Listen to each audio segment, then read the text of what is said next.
భారత సైన్యం యుద్ధానికి సిద్ధమవుతోంది. ఇప్పటికే సియాల్కోట్ దగ్గరికి, పాకిస్తాన్లో ఉన్న సియాల్కోట్ బార్డర్ దగ్గరికి ఆర్మీ చేరుకుంది. కొన్ని పదార్థ దళాలు అక్కడ చేరుకొని యుద్ధ సన్నాహకాలు ప్రారంభించాయి. అవతల వైపు నుంచి సివిలియన్స్ వాళ్ళు ప్రార్థనాపూర్వకంగా విజ్ఞప్తి చేస్తున్నారు, దయచేసి మా జోలికి రామాకండి. But duty is duty. వీళ్ళు తమ విద్యుత్ ధర్మంలో భాగంగా అక్కడికి చేరుకున్నారు. And at the same time పాకిస్తాన్కి ఇంకా ఒక హోప్ ఉంది.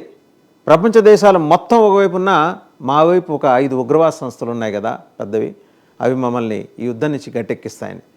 అసలు ఏంటి ఉగ్రవాద సంస్థలు, ఎవరెవరు ఏ లక్ష్యంతో పెట్టుకున్నారు, వీటన్నిటి గురించి సమగ్రంగా మనం మాట్లాడుకుందాం.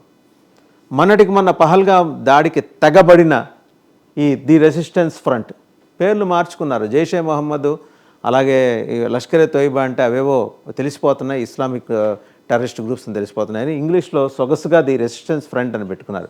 ఆ పేరు టీఆర్ఎఫ్ 2019లో స్థాపించారు. అలాగే దీని వ్యవస్థాపకుడు షేక్ సజాద్ గుల్. నెక్స్ట్ కనుక చూస్తే ఈ పహల్గామ్ దాడికి మాస్టర్ మైండ్ అయితే హఫీజ్దే. అతను ఈ ఉగ్రదాడిలో కాశ్మీరీ వ్యక్తి పాల్గొన్నది Adil Hussain first find out అయింది. ఇక నెక్స్ట్ కనుక చూస్తే 2018లో పాకిస్తాన్లో చదువుకోవటానికి వెళ్ళిన ఆదిల్ హుస్సేన్ తర్వాత ది రెసిస్టెన్స్ ఫ్రంట్లో శిక్షణ పొందాడు. సో ఎట్లా పాకిస్తాన్ చేసుకుంటూ వస్తుందనేది ఉదాహరణ. నెక్స్ట్ 2024లో అక్రమ మార్గంలో భారత్లోకి ఎంట్రీ ఇచ్చాడు.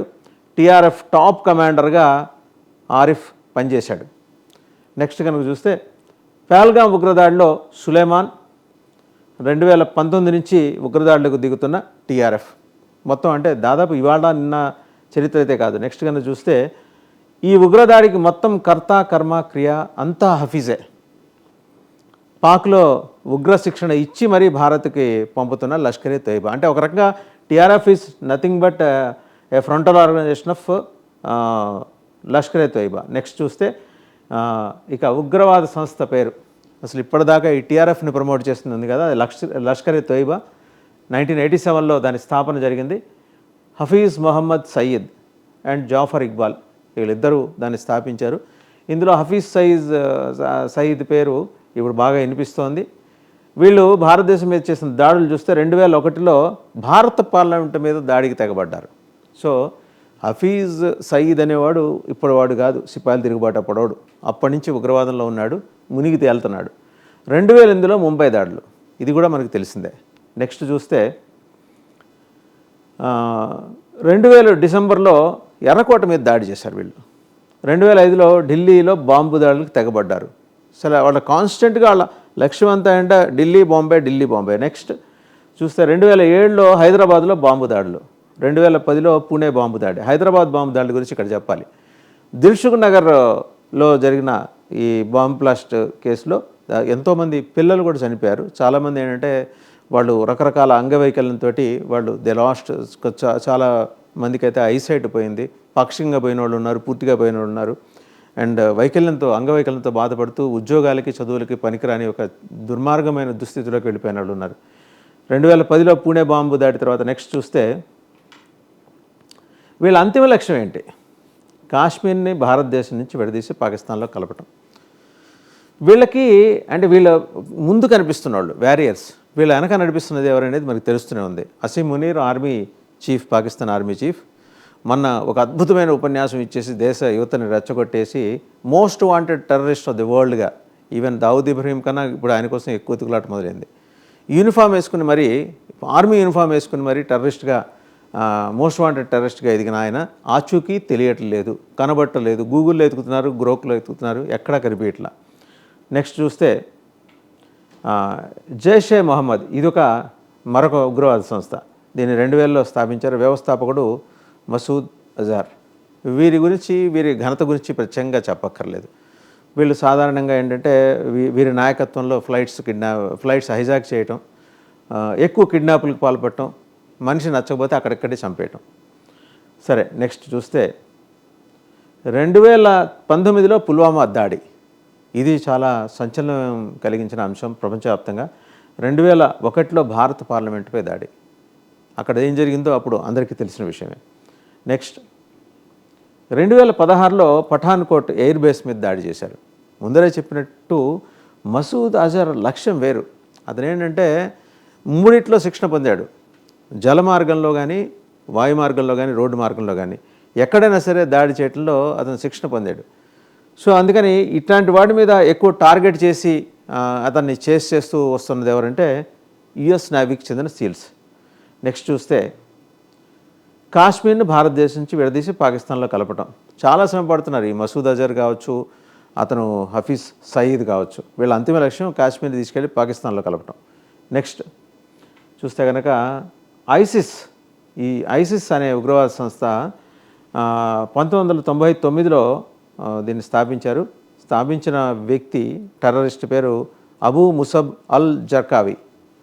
చూస్తున్నారు కదా ఎంత సుదీర్ఘంగా ఉందో ఆ పేరు. మనిషి కూడా అంత లోతైనవాడు. చాలా అంటే లష్కరే తోయిబా, జైషే మొహమ్మద్ దాడుల్లో వాళ్ళు ఏమన్నా ఎంతో కొంత మానవీయ కోణం చూపిస్తారేమో, కానీ ఇతని గ్రూపు అలాంటిది ఏం లేదు. వీళ్ళు ఎక్కువ టార్గెట్ కూడా ఏంటంటే కేరళ నుంచి ఎక్కువ మంది యువతుల్ని, కేరళ దక్షిణాది రాష్ట్రాల నుంచి అడల్సెంట్ ఏజ్లో ఉన్న అమ్మాయిల్ని తీసుకెళ్ళి లోబరుచుకొని పెళ్లి పేరుతోటి మోసం చేసి తీసుకెళ్ళి అక్కడ వదిలేయటం, వాళ్ళని అడ్డం పెట్టుకొని ఈ దేశంలో గడపటం, వాళ్ళని ఆ దేశంలోకి తీసుకెళ్ళి బానిసలుగా చేసుకోవటం. నెక్స్ట్ చూస్తే 2015లో వీళ్ళు పారిస్లో దాడులకు పాల్పడ్డారు, 16లో బ్రసెల్స్లో పేలుళ్ళకి పాల్పడ్డారు. నెక్స్ట్ 2017లో మాంచెస్టర్ అరేనా దాడిలో వీళ్ళు చాలా ఎక్కువగా ప్రపంచానికి తెలిసింది ఈ సంస్థ గురించి. 2019లో శ్రీలంక చర్చి మీద దాడుల ద్వారా మరోసారి లైమ్లైట్లోకి వచ్చారు. నెక్స్ట్ ఇండియాపై చేసిన దాడులు కనుక చూస్తే ఇక ఇంకో సంస్థ ఉంది, ఇండియన్ ముజాహిదీన్. ఇది 2003లో స్థాపించారు. దీనికి నెక్స్ట్ కనుక చూస్తే వ్యవస్థాపకుడు ఇక్బాల్ భత్కల్, రియాజ్ భత్కల్, యాసిన్ భత్కల్, అబ్దుల్ సుభాన్ ఖురేషి, అమీర్ రజా ఖాన్, షేక్ సాదిక్ ఇస్రార్. నెక్స్ట్ 2007లో ఉత్తరప్రదేశ్లో బాంబు దాడులకు తెగబడ్డారు. 2008లో జైపూర్లో బాంబు దాడులకు తెగబడ్డారు. 2008 బెంగళూరులో వరుస పేలుళ్ళు. 2008 మళ్ళీ అదే సంవత్సరం అహ్మదాబాద్లో వరుస పేలుళ్ళు. అలాగే మళ్ళీ 2008లోనే ఢిల్లీ బాంబు దాడులు, 2010 పూణేలో బాంబు దాడి. సో కాన్స్టెంట్గా వాళ్ళ ఫోకస్ అంతా ఢిల్లీ, బాంబే అటువైపే ఉంది. నెక్స్ట్ కానీ చూస్తే 2010లో జమా మసీద్ మీద దాడి, 2010లో వారణాసిలో బాంబు దాడి. అచ్చంగా ఏంటంటే పిల్గ్రిమ్ సెంటర్స్, ఆధ్యాత్మిక కేంద్రాలు వాళ్ళవైనా సరే అక్కడ దాడి చేసి దాన్ని ఆ సాఫ్రాన్ టెర్రరిజం ఖాతాలోకి నెట్టేయడం అనేది వీళ్ళ లక్ష్యం. నెక్స్ట్ చూస్తే 2011 ముంబైలో వరుస పేలుళ్ళు, 2013లో బోధ్గయాలో పేలుళ్ళు, బీహార్. అంటే ఎక్కువ మొత్తం కాన్సన్ట్రేషన్ అంతా అటువైపే, నార్త్ వైపే పెట్టుకున్నారు. అలాగే నెక్స్ట్ అల్ ఖైదా, ఆయనకి ప్రత్యేకంగా ఆయన బొమ్మేసి పేరు కింద చెప్పక్కర్లేదు, ఒసామా బిన్ లాడెన్. 1988లో దీన్ని స్థాపించాడు అల్ ఖైదాని. అండ్ నెక్స్ట్ కనుక చూస్తే అమెరికాలో 2001 సెప్టెంబర్ 11వ తేదీన దాడులు, అంటే 9/11 అటాక్స్. ఇది చాలా ఫేమస్. ఆ రోజు ట్విన్ టవర్స్ని పేల్చేసి ఎలాంటి ప్రపంచ పోలీసుని గడగడలాడించాడు అతను. ఇన్ఫ్యాక్ట్ ప్రపంచ పోలీసే అతన్ని పెంచి పెద్ద చేసింది, తయారు చేసి పెంచి పోషించి అతనికి అంతర్జాతీయ ఖ్యాతి తీసుకొచ్చింది. 2005లో జూలై 5న లండన్లో విధ్వంసం చేశారు. అంటే ఈ మోడస్ ఆపరెండి వేరుగా ఉంటుంది, వేరే దేశాల్లోనే ఎక్కువ, అమెరికా, లండన్. నెక్స్ట్కి వచ్చేప్పటికి ప్రపంచవ్యాప్తంగా మరెన్నో విధ్వంసక దాడులు. ఇన్ఫ్యాక్ట్ ఇతను ఈ సంస్థ ఏర్పాటు చేసిన తర్వాత టెక్నాలజీని అడాప్ట్ చేసుకుని టెక్నాలజీ సాయంతో ఎలా ఎదగచ్చు, ఎలాంటి దాడులకు పాల్పడచ్చు. ఇక్కడ ఇతని గురించి చెప్పాలంటే యుఎస్ నేవీ సీల్స్ గురించి కూడా చెప్పాలి. సీల్స్ అంటే నేవీలోనే ఒక ప్రత్యేకమైన బృందం. అది సీ, ఎయిర్ అండ్ ల్యాండ్, సముద్ర మార్గంలో, వాయు మార్గంలో, భూమార్గంలో కూడా ఏకకాలంలో దాడులు జరపడంలో శిక్షణ పొందిన చాలా కఠినమైన, ఇంకా మాట్లాడితే క్రూరమైన ఒక వింగ్ అనమాట, ప్రభుత్వం కోసం పనిచేసే వింగ్ యుఎస్ నేవీ. వాళ్ళు ఇతన్ని టార్గెట్ చేసి మొత్తానికి క్యాప్చర్ చేసి షూట్ చేసి ఇతని శవం కూడా దొరకకుండా సముద్రంలో ఇసిరేశారు. వాళ్ళ ఆపరేషన్స్ అలా ఉంటాయి. నెక్స్ట్ కనుక చూస్తే ప్రపంచవ్యాప్తంగా ఎన్నో విధ్వంసక దాడులకి పాల్పడ్డారు ఇంకా అల్ ఖైదా. నెక్స్ట్ సో అల్ ఖైదా గురించి చెప్పుకునే తర్వాత ఇప్పుడు మనం ప్రజెంట్ సబ్జెక్ట్లోకి రావాలి. ఇప్పుడు ఏంటి అసలు పాకిస్తాన్లో ఏం జరుగుతుంది, పాకిస్తాన్ మంత్రులు ఏం మాట్లాడుతున్నారు, పాకిస్తాన్ మంత్రులతో పాటు అక్కడ మీడియా ఏం మాట్లాడుతుంది, and army chief general Asim Munir ఆయనేం మాట్లాడాడు, వాళ్ళ ఎక్స్టర్నల్ అఫైర్స్ మినిస్టర్ ఏం మాట్లాడుతున్నాడు, వాళ్ళ డిఫెన్స్ మినిస్టర్ ఏం మాట్లాడుతున్నాడు, వాళ్ళ ప్రైమ్ మినిస్టర్ ఏం మాట్లాడలేడు. కారణం ఏంటంటే ఆయన్ని ఖైదు చేసి హాస్పిటల్లో చేర్చి వాళ్ళ బందీగా ఉంచుకున్నారు.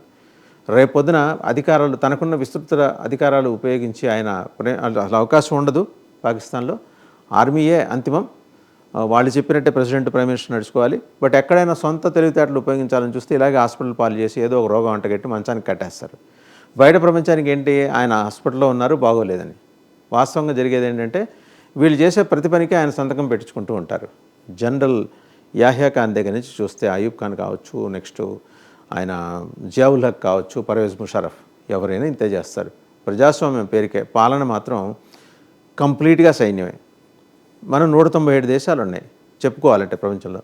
ప్రతి దేశానికి సైన్యం ఉంటుంది, కానీ సైన్యం కోసం ఒక దేశం ఉంది, అదే పాకిస్తాన్. దాన్ని జియోగ్రఫికల్గా అందరూ దాని దేశం అని అంటున్నారు కాబట్టి మనం కూడా అంటమే, కానీ అదొక అవుట్ఫిట్, టెర్రరిస్టుల తయారీ కేంద్రం. ఇలాంటి ఆర్గనైజేషన్లు పుట్టిస్తారు, దాన్ని పెంచి పోషించి ప్రపంచం మీదకి వదిలేస్తారు. వీళ్ళకి తోడు ఇప్పుడు ఏంటంటే హమాస్ కూడా వచ్చి కలిసింది. ఇజ్రాయెల్ నుంచి చేదు అనుభవం ఎదురైన తర్వాత వాళ్ళు పాకిస్తాన్ని శరణుజొచ్చి ఏదో మొత్తం 10 మంది మీ సంతోషం అని చెప్పేసి ఈ అల్ఖైదా దగ్గర, లష్కర్ తోయిబా దగ్గర వెళ్ళి చేరారు. వాళ్ళ సహాయం కూడా టెక్నికల్గా వాళ్ళు సౌండ్ కొంచెం హమాస్, ఎందుకంటే వాళ్ళు ఎదుర్కొన్నది ఇజ్రాయెల్ని. ఇజ్రాయెల్కి తెలియకుండా నేలమాళిగల్లో తవ్వుకుంటూ, సొరంగాలు తవ్వుకుంటూ వెళ్ళిపోయిన చరిత్ర హమాస్ది. వాళ్ళు అక్కడ ఓడిపోయి ఉండొచ్చు కాక తాత్కాలికంగా, బట్ వాళ్ళకు నమ్మకం ఉగ్రవాదం అనేది అమీబా లాంటిది, ఇటు నరిగితే అటు పెరుగుతుంది, అటు నరిగితే ఇంకా పైన పెరుగుతుందని.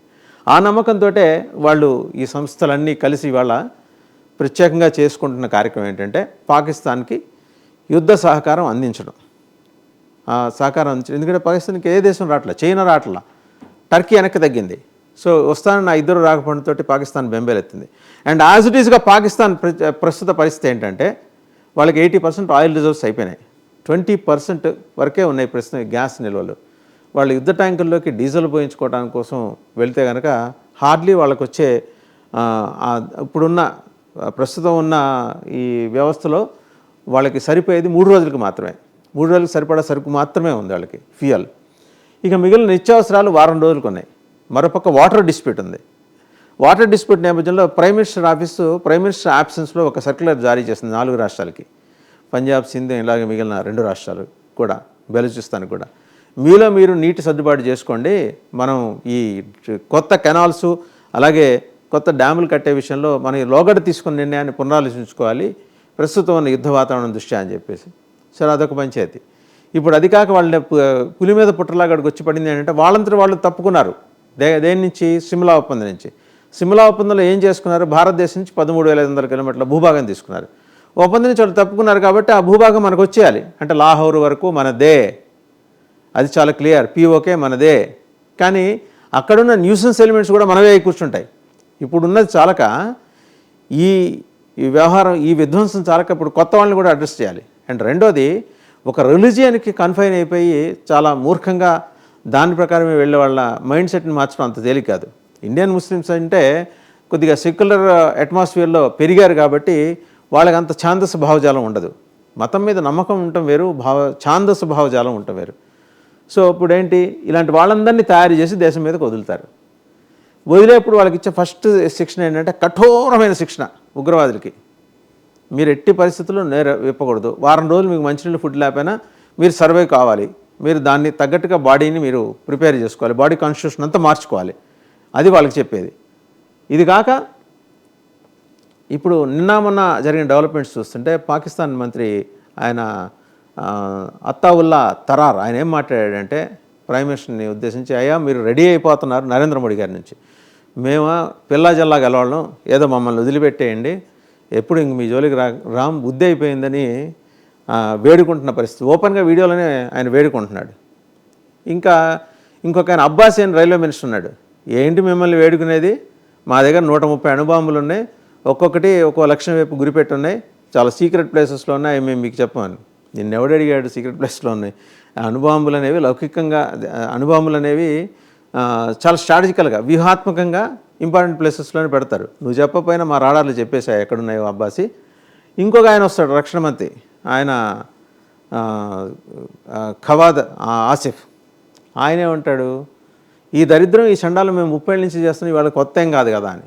ఏది ఉగ్రవాదులకు శిక్షణ ఇవ్వడం అనేది మాకేం కొత్త కాదు కదా, ఇవాళ ఏంటి మీరు ఆశ్చర్యం కడుగుతారు. మేము ఎప్పుడూ యూఎస్ నుంచి వాళ్ళకి సాయం చేయడం, ఇంకా 2-3 కంట్రీలకు సాయం కూడా చేసామే, మేము ఉగ్రవాదిని తయారు చేసి పంపించామే, ఇవాళ ఏంటి మీరు కొత్తగా చెప్తున్నారంటాడు ఆయన. మరి ఏ ఇన్ఫ్లుయెన్స్లో రాత్రి 9 తర్వాత 8 తర్వాత జనరల్గా కంట్రోల్లో ఉండరు కదా, నిజం చెప్పేశాడు. పోనీ ఇవన్నీ కలిసి జనరల్ మునీర్కి చెప్పుకుందామని లెఫ్టినెంట్ కర్నల్ ఆయన బుఖారీ ఆయన ట్రై చేస్తుంటే ఆయన దొరకట్లేదు. ఆయన general Munir, army chief general Munir దొరకట్లేదు. ఆయన పారిపోయాడని కొందరు, లేదు బంకర్లో దాక్కున్నాడని కొందరు, లేదు విహారయాత్ర కోసం పెళ్ళాం బిడ్డలు తీసుకుని ఇంగ్లాండ్, స్కాట్లాండ్ అటు వెళ్ళాడని కొందరు. ఎవరు ఏది కన్ఫర్మ్ చేయట్లా. ఇవన్నీ ఇట్లా ఉంచితే సడన్గా ఏంటంటే కొన్ని ట్వీట్లు వస్తున్నాయి. పిఓకే రిలీజ్ చేసినట్టుగా పాకిస్తాన్ రిలీజ్ చేసినట్టుగా, కొన్ని పాకిస్తాన్ ఆర్మీ రిలీజ్ చేసినట్టుగా ఘనమైన జనరల్ మునీర్ గారికి మేము రాసుకుని విన్నపము, మొత్తం 250 మంది ఆఫీసర్లు, ఒక 1200 మందికి పైగా ఎన్లిస్టెడ్ మెంబర్స్ వీళ్ళు రాజీనామా చేశారు. కుటుంబ కారణాలు రీత్యా ఇంట్లో పెళ్ళాం బిడ్డలు ఊరుకోవట్లేదని చెప్పేసి రాజీనామాలు చేశారు. కొందరైతే వెక్కి ఏడుస్తూ వచ్చి ఆఫీస్కి వచ్చి రాజీనామాలు సమర్పించి, దండమయ్య మేము ఇంకా పని చేయము, యుద్ధం ఎందుకు చేస్తున్నావో తెలియదు, ఎవరి మీద చేస్తున్నావో తెలియదు, ఎండ్ రిజల్ట్ మాత్రం తెలుసు, ఎందుకంటే మేము పోతాం ఖచ్చితంగా ఆ యుద్ధంలో పాల్గొంటే, ఈసారి భారత్ వదిలిపెట్టదు అనే అవగాహన చిన్న స్థాయిలో ఉన్న సైనికుడు కూడా పాకిస్తాన్ ఆర్మీకి చెప్పగలిగాడంటే, మరి ఇక్కడ కాంగ్రెస్ వాళ్ళకి తెలియట్లా ఆ విషయం. వాళ్ళు ఏమంటారు, ఎంతసేపు పవన్ కళ్యాణ్ మాట్లాడింది తప్పండి. పవన్ కళ్యాణ్ ఏం మాట్లాడారు, మీకు పాకిస్తాన్ మీద ఇష్టం ఉంటే అయ్యా దయచేసి వెళ్ళిపోండి 2 చేతులు జోడించి చెప్పాడు ఆయన. మిమ్మల్ని ఆపలేదే, మీరు వెళ్తానంటే బార్డర్ దాకా కూడా వెహికల్ పెట్టి పంపిస్తాడు ఆయన. సో ఆయన అనవసరంగా నిందించమాకండి.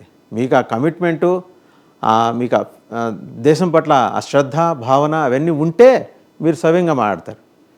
సో ఇంకా ట్రీటీ దగ్గరకు వచ్చాం. Water treaty, Indus water treaty దగ్గరకు వచ్చి చూస్తే కనుక ఒప్పుకున్నది ఏంటి, మన సింధుతో పాటు ఇంకొక 2 నదులు పారుతాయి, టిబెట్లో పుట్టి బోయా జమ్మూ కాశ్మీర్ మీదుగా కిందకి వెళ్తాయి. వాళ్ళు చేసుకున్న అప్పట్లో ఒప్పందంలో భాగంగా పాకిస్తాన్కి 80% జలాలు అప్పటి మాన్య గౌరవశ్రీ ప్రధాని పెద్దలు పూజలు గౌరవనీయులు వారు ఇచ్చేశారు. 80% జలాలు ఏం కాదు, 80 తీసేసుకోండి, మేము 20% చాలు మాకని. పోస్ట్ ఇండిపెండెన్స్ మనకు మారుతున్న పరిస్థితులు, జియోగ్రఫికల్గా చేంజ్ అవుతున్న కండిషన్స్ చూస్తే 80% నీళ్ళు ఇవ్వటం అంటే అంతకన్నా రాచకం ఉండదు. సో దాని నుంచి మేము వైదొలుగుతున్నట్టు భారత ప్రభుత్వం చెప్పింది. దాని మీద పాకిస్తాన్ మాట్లాడుతాను, మీరెట్లా వెళ్తారు అంతర్జాతీయ న్యాయసూత్రాలు, న్యాయం ధర్మం లేనివాడు నువ్వు మాట్లాడటం ఏంటి అంతర్జాతీయ న్యాయసూత్రాల గురించి. పొద్దున్న లేస్తే పక్కడింట్లో పొగబెట్టాలి, మన ఇంట్లో పరవాన్నం జరుగుతున్నా పక్కడింటికి వెళ్ళి కన్నం వేసి పచ్చడి మెతుకులు తినాలనే ఒక దుర్మార్గమైన భావజాలం ఉన్న ఈ country, sorry to say country కూడా కాదు, ఒక అవుట్ఫిట్. వాళ్ళు దేనికి ఫిట్ కారు ఇంత క్లియర్గా. ఇప్పుడు 80% జలాలు మనం ఆపుకున్న ఏ అంతర్జాతీయ న్యాయస్థానాలు కూడా ఇందులో ఇన్వాల్వ్ అయ్యే పరిస్థితి ఏం లేదు. ఎందుకంటే అది ఒక ఉగ్రదేశం. మన మీద దాడికి పాల్పడాల్సిందిగా చెప్పింది సాక్షాత్తు ఆర్మీ జనరల్. ఆయన జిహాదీనో ఇంతకుముందు ఐఎస్ఐ డీజీగా ఉన్నారు, డైరెక్టర్ జనరల్గా ఉన్నారు. అలా ఉన్నా చెప్పినా ఏదో ఒక అర్థం ఉండేది. సివిల్ డ్రెస్ చేసుకుని మరీ చెప్పాడు ఆయన. మరి ఇన్ని చేసిన తర్వాత ప్రస్తుతం ఆయన దాక్కున్న తర్వాత వాళ్ళని గైడ్ చేసే ఫోర్స్ ఎవరు? ఆయన లెఫ్టినెంట్ జనరల్ బుఖారీ.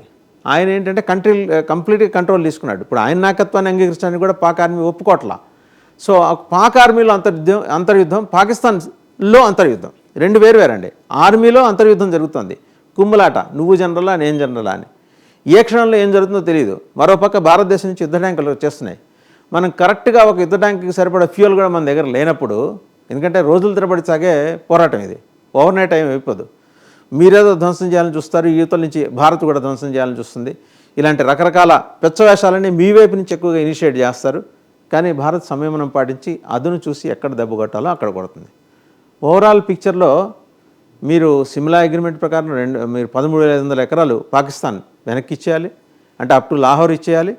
అండ్ ఇక్కడ ఈ పిఓకేలో మ్యాక్సిమం భాగం అంతా కూడా మనకే వచ్చేస్తుంది. ఇప్పుడు ప్రశ్నల్లో ఏంటంటే, ఒకవేళ నిజంగా మనం అడంగానే ఇచ్చేస్తే మళ్ళీ దాంట్లో తయారయ్యే ఉగ్రవాద మోకలను చంపడానికి మళ్ళీ ఇంకో సిట్లు ఇలాంటివి ఏర్పాటు చేసుకోవాలి.